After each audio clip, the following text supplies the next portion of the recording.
จ้าเอ๋งวน้อยเกิดใหม่เกิดวันที่13เตอพูหันหน้ามาเด้หันหน้ามาหน่อ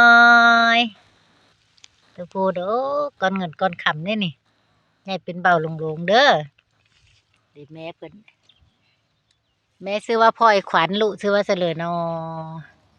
หันหน้ามานี่เร็วเตอพูอย่างดีหันหน้ามาเร็วหันหน้ามาเด้อไหนดูหน่อยรูปหล่อบ่นั่นงูเตอพูเอ้ยมันดิตาเตอร์แม่น้องมันเด็ดตะพูแบบนี้รูปร้อนนี่